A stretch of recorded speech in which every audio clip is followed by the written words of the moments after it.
Alors, merci avant tout, merci à l'AHA, à Guy Lambert, à Catherine Blin de permettre cette journée et à ses organisateurs, Cléa, Calderoni, Arnaud, pardonnez-moi, voilà, et Sybille Levaux qui n'est pas là physiquement mais qui est avec nous, qui malheureusement n'a pas pu nous rejoindre. Et je pense bien sûr à mon directeur de thèse, Claude Massu, que je m'empresse de remercier et sans qui cette recherche n'aurait pas été possible.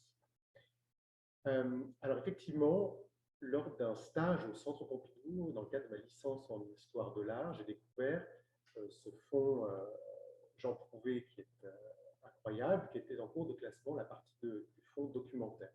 Et étant dans les archives, j'ai découvert également le fonds Édouard Albert. Édouard Albert, vous l'avez dit, est connu pour être l'auteur du gratte-ciel numéro 1, premier immeuble de grande hauteur construit à Paris. C'est la première fois qu'on perce la canopée haussmannienne avec un immeuble de logement. Mais finalement, même s'il n'est pas oublié par l'historiographie, que ce soit sous la plume de Monnier ou François Loyer, c'est un architecte qui était relativement méconnu. On ignorait comment il parvient, fin des années 50, en 1960, à inaugurer ce gratte-ciel numéro 1, qui est quand même un des grands moments de l'histoire de l'architecture parisienne. Donc, se posait la question de qui est Édouard Albert avant ce gratte-ciel, puisqu'Édouard Albert est diplômé en 1937 de l'école des Beaux-Arts, qu'est-ce qui se passe jusqu'à cette inauguration du gratte-ciel, et puis est-ce que son œuvre se résume à simplement cet objet. Alors, je disais à l'instant, Édouard Albert est connu en France dans l'historiographie, mais il est relativement peu à l'étranger. J'avais eu la chance de pouvoir montrer ce gratte-ciel à Irving Levin et à James Ackerman, qui sont spécialistes respectivement baroque, Bernin et de Michel-Ange. Ils étaient stupéfaits par cet objet. Ils y voyaient à la fois un gratte-ciel, un building, c'est l'appellation qu'on utilisait, et en même temps quelque chose qui était radicalement différent de la modernité ou de la grande hauteur aux États-Unis. Le fonds Édouard Albert avait été inventorié partiellement. Il y avait eu un petit jalon fait par Bernard Marais, mais finalement, on ignorait encore beaucoup de choses avant cet inventaire qui a été la première étape de mes recherches dans le cadre d'une thèse qui a bénéficié d'un contrat doctoral donc à l'Université Paris 1 Panthéon-Sorbonne. Alors, Édouard Albert, vous le voyez là au centre de l'écran, il est de profil avec une pipe à la main. Édouard Albert est diplômé en 1937 de l'école des Beaux-Arts. Il fait une scolarité brillante, 4 ans seulement. Il ne se manifeste pas cependant par un nombre de médailles, de prix, il n'est pas Grand Prix de Rome. Curieusement, il se tourne d'abord, une fois diplômé en 1937, non pas vers l'architecture, vous voyez là un de ses projets d'étudiant, mais vers des affiches, un peu à la manière de Cassan, des affiches qui signent Alberti. Et puis, une autre architecture, celle de la mode, il dessine des robes, notamment pour Paquin, pour des grandes maisons de couture. Il revient dès la fin des années 30 à l'architecture et avec des usines. On découvre là un Édouard Albert qui travaille en béton armé, avec des structures étonnantes, c'est de très très grandes usines, hein, avec des grandes fermes comme ça en béton armé, brut. C'est un architecte également pendant la Seconde Guerre mondiale. D'emblée, il m'a paru important, à la suite notamment des travaux de Jean-Louis Cohen, de ne pas oublier que la Seconde Guerre mondiale fait partie de l'histoire de l'architecture, qu'il n'y a pas une modernité dans les années 20 qui s'exprimerait durant la reconstruction. Et durant la guerre, Édouard Albert dessine notamment un projet d'église pour Mantes, un projet d'église avec une sorte des grandes fermes paraboliques comme ça, qui évoquent les hangars d'Orly. C'est un projet dans lequel il dessine aussi bien la structure, avec ces grandes fermes en béton armé, où on voit déjà une dissociation entre la structure porteuse et puis l'enveloppe, qui n'est pas réellement porteuse. On voit une sorte de lame de vitraux horizontale qui permet d'illuminer la nef. Mais une attention sur la structure et une attention également du détail, avec un projet de synthèse des arts où il dessine aussi bien la structure, la rose, que la patène, le calice, les vitraux et des meubles en collaboration, des meubles et puis des sculptures ou des mosaïques en collaboration avec ses amis plasticiens. Pendant la Seconde Guerre mondiale, on découvre également un Édouard Albert qui travaille dans le cadre du commissariat technique à la reconstruction immobilière, donc organisme qui va préfigurer la reconstruction après-guerre, mais on a un Édouard Albert qui pense à l'urbanisme dès la Seconde Guerre mondiale, très tôt. Donc, ça, le gratte-ciel dont on parlait tout à l'heure n'est pas finalement une sorte de deus ex machina dans son œuvre, puisque cette attention à la structure, à la synthèse des arts, à la dimension urbaine, sont des choses qui se mettent en réalité très tôt en place dans sa carrière. Et puis, Albert qui va collaborer avec Alexis Carrel, une figure aussi ambiguë, père de l'eugénisme, c'est une figure terrible, avec laquelle Corbusier correspond beaucoup. Voilà, c'est une période complexe, cette période de la Seconde Guerre mondiale, mais particulièrement intéressante pour comprendre comment Édouard Albert intervient durant la reconstruction.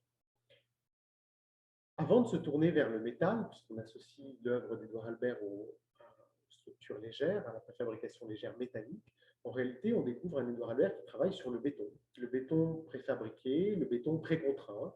Il dessine une usine, là vous voyez le centre d'émission détente, c'est un projet commandé par le ministère de l'Air. Et on voit que dans ce projet, qui est pourtant un projet militaire, il a à cœur d'introduire une mosaïque d'André Marchand, un de ses amis plasticiens. Alors bien sûr, Édouard Albert prend part à la reconstruction avec des projets de préfabrication légère. Il s'inspire des avions, notamment d'avions britanniques. Il imagine des planchers en papier craft polymérisé, vous voyez en haut à droite. Cette image, en fait, c'est une sorte de nid d'abeille en carton plastifié, pris dans une structure métallique qui forme un plancher. Cette attention à la préfabrication légère s'incarne notamment dans un projet de maison Minimax, donc petite réalisation en bois, préfabrication légère, présentée en 1954 au Salon des Arts Ménagers. On voit ici des études de polychromie des façades. Et ces projets qui sont relativement méconnus, on n'associe pas forcément le nom d'Édouard Albert à ces projets de préfabrication légère, vont voir des réalisations. Vous voyez ici à Maison Lafitte, un ensemble de maisons Minimax qui a été effectivement réalisé et qui existe encore aujourd'hui et qui fonctionne très bien. Alors, la préfabrication légère, finalement, on attend Édouard Albert sur ce terrain, on l'attend peut-être moins sur ce type de réalisation. Après-guerre, il réalise des maisons extrêmement luxueuses, notamment ce sorte de manoir contemporain, cette maison pour un industriel des plastiques, la maison Lacroix, qui est un rendez-vous de pêcheurs. Alors ici, vous voyez la maison principale, il y a une maison de gardien qui est tout aussi grande, voire plus grande, avec les parkings en pierre. C'est de la pierre, c'est de l'appareillage. Il y a très très peu d'éléments en béton dans cette réalisation. Vous voyez là une réalisation extrêmement luxueuse, mais dans laquelle il peut aussi introduire des fenêtres qui sont issues des automobiles avec des petites manivelles qui permettent aux fenêtres de disparaître. Il réalise également cette maison. Pareil, on n'attend pas Édouard Albert sur ce terrain avec de voûtes appareillées. Alors, la petite échelle de la maison, aussi bien préfabrication légère ou réalisation luxueuse en pierre de taille, mais aussi des projets urbains. Il travaille à plusieurs plans pour la reconstruction, notamment des plans pour Ajaccio. Vous voyez là un grand projet qui est en contrebas du monument du Casone, du monument pour Napoléon. Des projets non réalisés, la plupart, mais aussi des projets réalisés. Vous voyez là un projet d'immeuble tricorne qui est à l'ouest de Paris, à Vernouillet. Projet réalisé en béton armé, mais on voit cette attention pour une forme de rationalisme constructif. On voit ces nez de dalle peints en verre, façade polychrome, qui différencie le remplissage, qui est un petit agrégat de petites pierres qui contrastent avec les menuiseries en bois, et puis la structure souveraine en béton armé peinte en vert. Dans l'après-guerre, Édouard Albert est davantage connu pour sa collaboration avec l'ingénieur Jean-Louis Sarre. C'est sur ce chantier, un chantier parisien, rue Jouffroy, pour l'Épargne de France, une compagnie d'assurance qui lui demande de réaliser la surélévation de l'hôtel particulier de Gustave Eiffel, que vous voyez apparaître comme ça à droite, en dessous, par transparence. Cette surélévation de l'hôtel particulier de Gustave Eiffel, du constructeur de la tour Eiffel métallique, on voit néanmoins son hôtel particulier est en pierre. Et Édouard Albert va travailler avec Jean-Louis Sartre à un projet avec une trame pour la façade de poteaux porteurs tubulaires, très rapprochés les uns des autres. Albert affirme que pour ses maisons préfabriquées, il a déjà employé des structures tubulaires. C'est vrai. Il faut aussi reconnaître à Jean-Louis Sartre, qui est un jeune ingénieur à l'époque, une paternité à ce projet, dans la mesure où c'est lui qui trouve les solutions techniques qu'Édouard Albert va mettre en œuvre sur ce chantier, qui lui vaudra le Grand Prix du Cercle d'études architecturales. Et l'accès à une notoriété qui explique sans doute qu'on lui confie ce chantier assez extraordinaire, ce gratte-ciel numéro 1, ce premier immeuble de grande hauteur, construit au 33 rue Coulbarbe à Paris, en face du Mobilier National. Alors, dans le cadre d'une thèse, on ne peut pas faire l'économie de cette étude du gratte-ciel qu'on pensait bien connaître, et on le connaissait déjà relativement bien, mais cette recherche a permis la découverte d'une genèse complexe du projet, à laquelle participe Adrien Brelet, qui est un des disciples d'Auguste Perret, qui a à cœur d'introduire cette modernité au cœur du quartier Coulbarbe, autour des jardins, des anciens jardins des Gobelins, de la manufacture. La manufacture des Gobelins qui doit son existence sur ce site à la présence d'une rivière, la Bièvre, qui coulait en fait jusqu'au début du siècle. Vous avez là une vue de la Bièvre au début du siècle. On voit apparaître un immeuble sur la droite dont une travée se retrouve jouxtant le petit bâtiment du gratte-ciel numéro 1 lors de sa construction. Depuis, cet immeuble 19e a été remplacé par un immeuble dans les années 60, mais on devine ici encore la trace de la Bièvre. La trace de la Bièvre, c'est donc une vallée. Cette rivière coule avec une très forte déclivité entre la place d'Italie, qui est sur un point haut, plus haute que le Panthéon, dont on parlait tout à l'heure, plus haute que la montagne Sainte-Geneviève.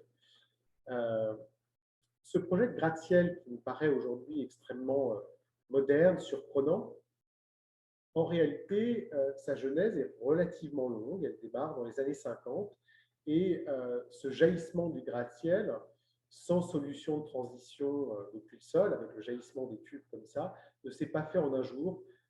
J'ai redécouvert des plans où on voit qu'il y a encore un socle au début, puis un corps, puis une terminaison qui va disparaître pour aboutir progressivement à ce jaillissement du gratte-ciel.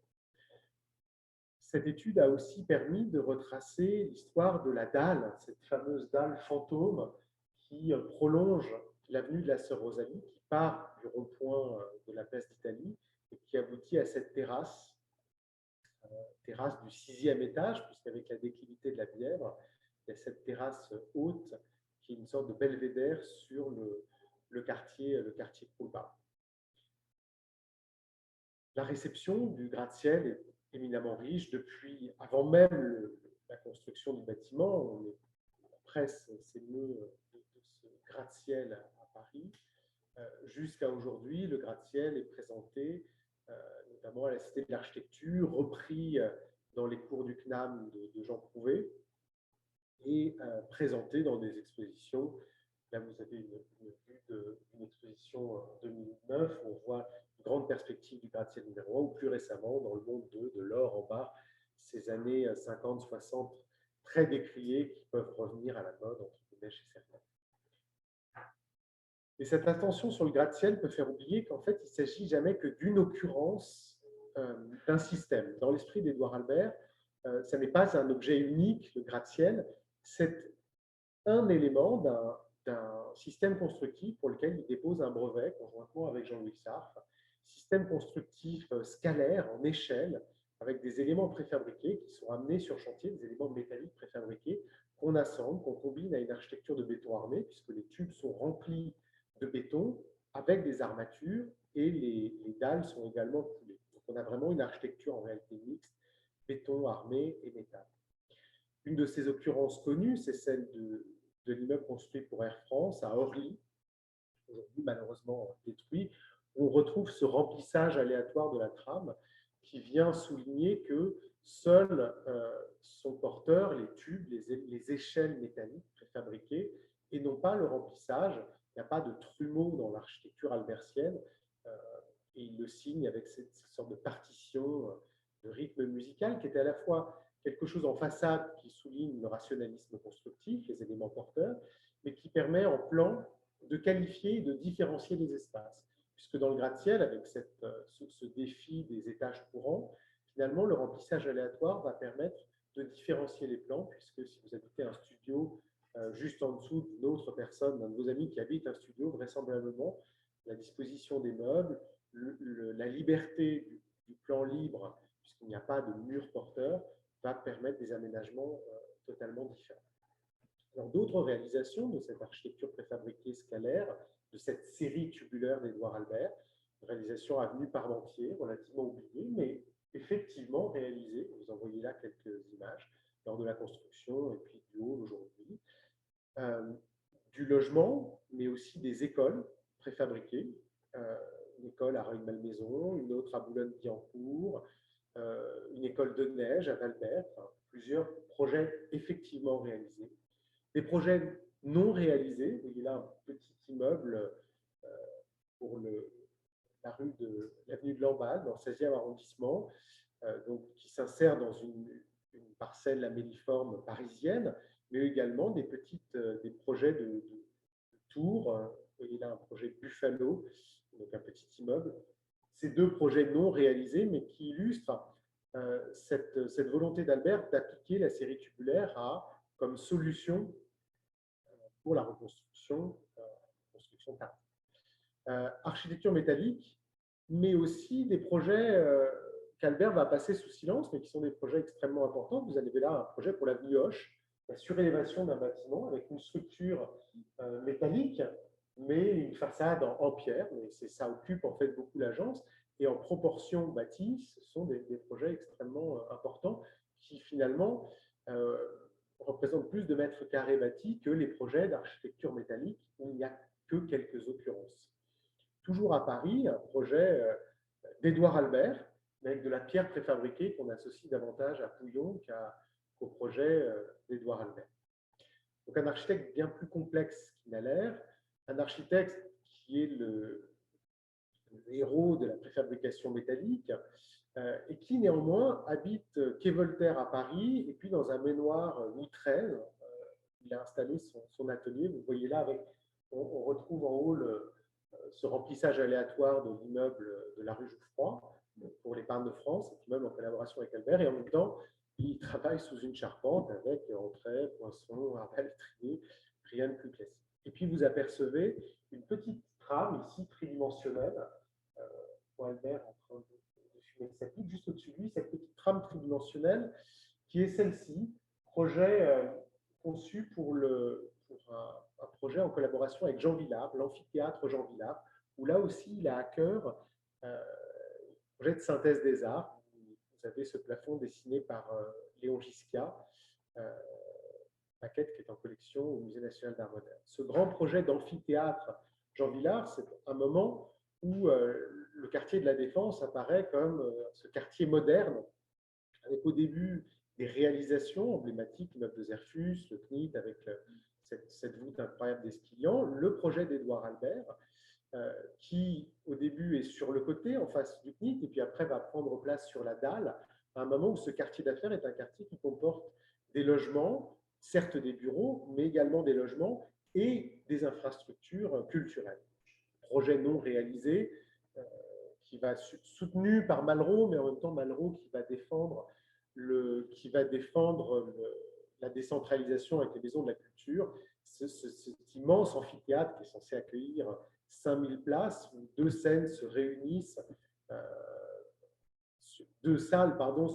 sur une scène abritée, dont les cintres sont abrités par cette grande tour, salles qui sont ouvertes sur l'espace public par ce mur rideau spectaculaire, projet immense, non réalisé.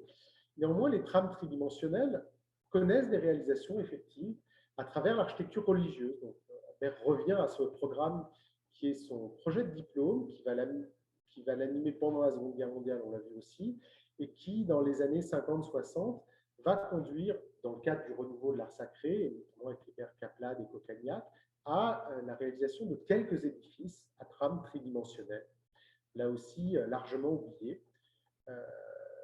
Projets réalisés et beaucoup de projets non réalisés de plus grandes églises. La question de la place de l'autel dans cette architecture éminemment moderne. En métropole, mais également, j'allais dire à l'étranger, dans les colonies ou ex-colonies. Vous avez là au Vietnam des projets réalisés. On voit une sorte de pliage structurel. Albert va dire que c'est éminemment contextualisé. L'architecture locale. Vous verrez qu'en fait, cette structure va réapparaître dans un autre projet à Tours. Là aussi, on dira que c'est très contextualisé. Donc, architecture religieuse avec des projets réalisés. Le morceau d'architecture d'Édouard Albert, si j'ose dire, c'est évidemment le grill du campus de Jussieu, où on retrouve une architecture métallique, mais sous une forme assez différente de celle de la série tubulaire. Je dis morceau d'architecture, puisqu'on oublie qu'avec le gratte-ciel numéro 1, puis le campus de Jussieu, Édouard Albert est l'un des plus grands bâtisseurs de Paris intramuros. Ce projet de grille, c'est un projet qui est comparable en superficie à l'île de la Cité. C'est un projet plus vaste que le projet de Libéral Bruyant, puis d'Arnois-Mansart pour les Invalides. Donc ça en fait de lui vraiment l'un des plus grands bâtisseurs de Paris.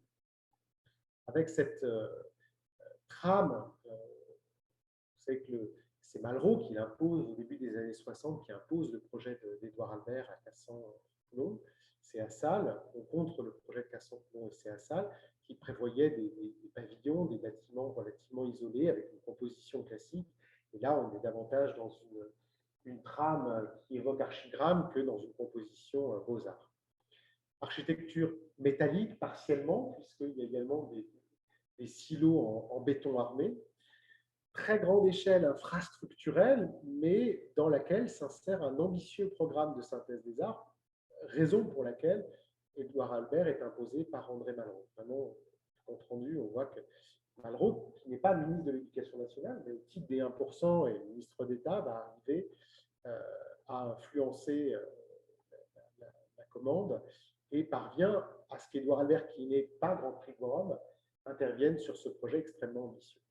Et là, le dallage du campus de Jussieu, dallage réalisé sur des dessins de Jacques Lagrange.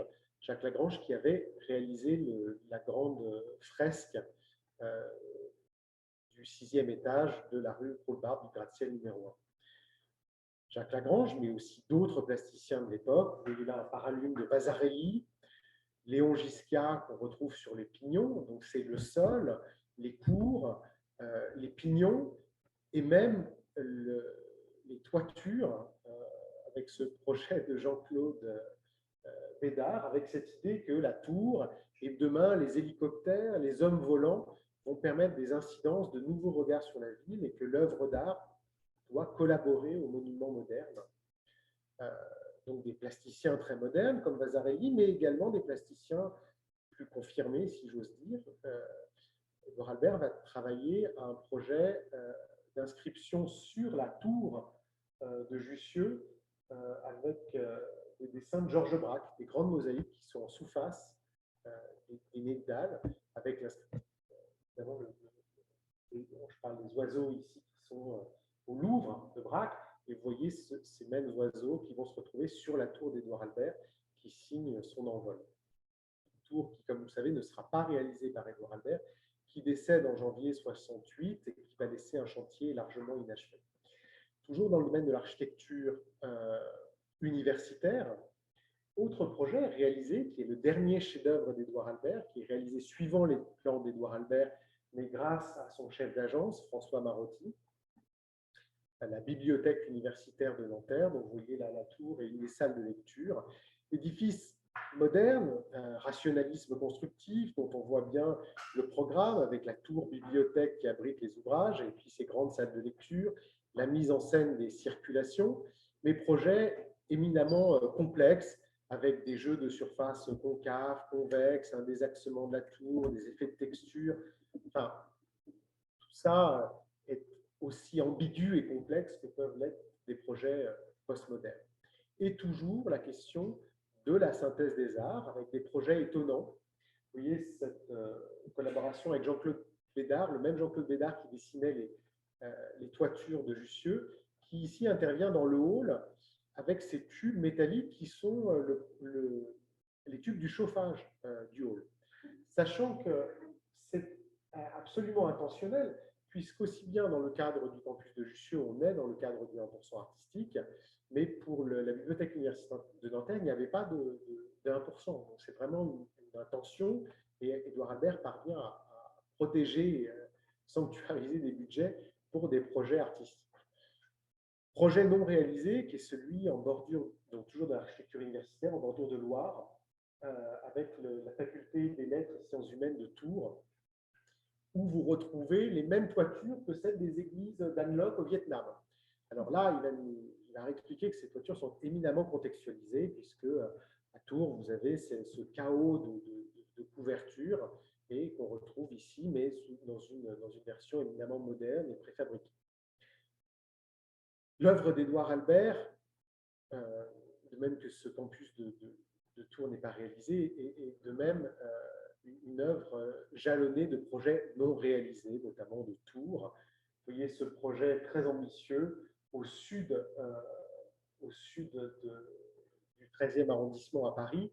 Je vous ai mis là à la fois la maquette de la tour, mais également une vue du 13e arrondissement, où on voit qu'on est là sur encore une autre échelle que celle du Tour d'Olympiade, qui jalonne la ville d'Italie, sur un projet qui fait entre 200 et 300 mètres selon les versions. Projet éminemment ambitieux. Un Édouard Albert qui pense la modernité dans le 13e arrondissement, mais aussi au cœur de Paris. On l'a vu avec Jussieu, et avec ce projet de tour arborescente qui évoque peut-être les projets de Schoeffer, mais tour arborescente qui est pensé au débouché du pont de l'Alma, c'est-à-dire vraiment en bordure de Seine, projet de plus de 150 mètres de haut, et qui est là aussi soutenu par André Malraux. André Malraux, qui est aussi bien le maître d'œuvre de la sauvegarde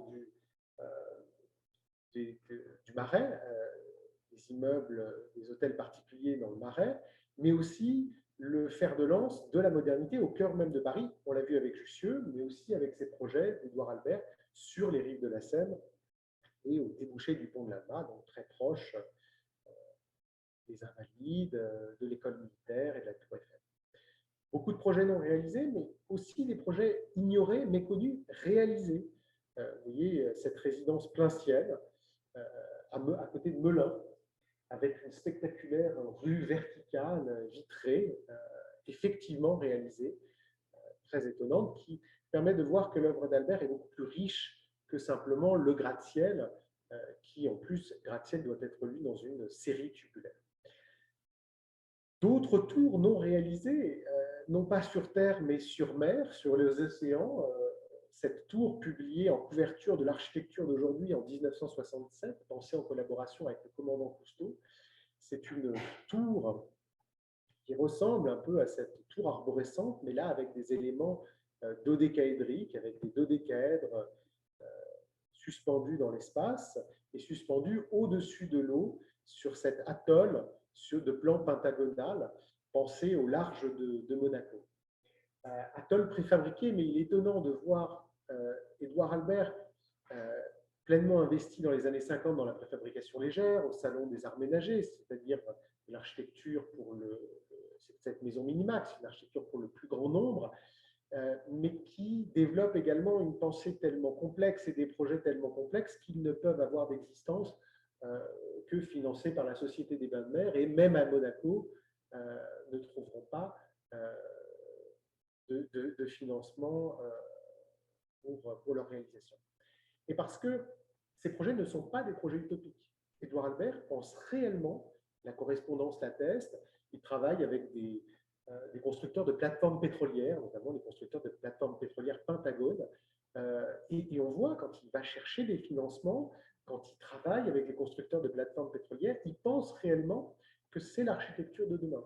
De même, Paul Mémon développe des projets d'IA artificielle et dépose des brevets. Il pense réellement que ces projets vont avoir lieu dans un très très proche avenir, projet qui est présenté, vous voyez là, Gracieli, le prince, et Édouard Albert, qui est en train de présenter son atoll artificiel avec ce dodécaèdre suspendu qui fascine Édouard Albert, qui fascine Édouard Albert, mais avant lui, on voit ici une représentation d'un portrait de Luca Pacioli. Vous avez ça chez Léonard de Vinci également, donc c'est une espèce de corps platonicien, ce dodécaèdre, donc cette sphère composée de surfaces pentagonales, et il va imaginer des villes faites de dodécaèdres, qui sont comme ça des unités préfabriquées qui viendraient s'accrocher dans une méga structure tridimensionnelle. Tu dis cette ville suspendue, il travaille à un projet de Paris parallèle, publié dans l'architecture d'aujourd'hui, dans les années 60. Cette très grande échelle de la ville spatiale, composée de dodécaèdres préfabriqués, est aussi en résonance avec l'échelle plus modeste, l'échelle du mobilier, puisqu'Édouard Albert, on pensait à Édouard Albert du gratte-ciel, de la ville spatiale, mais il pense également des projets de meubles. Et vous voyez là un étonnant meuble dont l'assise est une sorte de trame tridimensionnelle sur plan pentagonal, pensé en collaboration avec Serge Ketov. Des projets de meubles réalisés. Vous voyez là un meuble dont il existe quelques exemplaires. Donc un exemplaire en collection au Mobilier National, un meuble qui est réellement meuble, puisque même le dossier se déplace. Quand vous asseyez sur ces billes qui ressemblent à des balles de baseball, elles pivotent. Donc, on est sur une espèce de sculpture, de meuble sculpture cinétique qui dessine, qui se traduit par sa matérialité, mais plus encore par ses effets d'ombre, de reflets, de miroirs. Vous avez des tablettes miroirs accessibles à travers le dossier. Le dossier, en fait, qui s'incline quand vous prenez place sur le meuble. L'assise dont la forme change. Voilà un meuble cinétique qui ressemble plus aux recherches de Rouillot-Lepard, de plasticiens de l'art cinétique qu'à de l'architecture. Il y a un détail de ce meuble extrêmement étonnant qui avait été notamment présenté récemment à la Cité de l'Architecture dans le cadre de l'exposition sur le mobilier d'architecte. Et puis, pour conclure, si j'ai non pas un regret, mais une perspective dans le cadre de cette recherche, il y a tout un pan de l'œuvre d'Édouard Albert qui reste encore largement méconnu, qui est son œuvre théorique, avec des manuscrits restés non publiés au moment de sa disparition, qui mériterait une étude approfondie, poursuite d'une étude. L'œuvre théorique d'Albert, c'est également son enseignement dans le cadre d'un atelier extérieur, dans lequel il accueille aussi bien Jean Prouvé que des peintres comme Manessier, que des musiciens tels que Boulez, et qui vont former une génération d'architectes dont on retrouve le nom Aubert, Stinko, Jungmann dans l'architecture gonflable, qui fait en ce moment l'objet d'une exposition à la Cité de l'Architecture. Et donc un Édouard Albert qui a vraiment pris part à cette histoire de l'architecture du XXe siècle, mais un Édouard Albert beaucoup plus complexe et ambigu que simplement l'architecture tubulaire du gratte-ciel numéro 1, qui ne résume pas l'ampleur de son travail. Je vous remercie.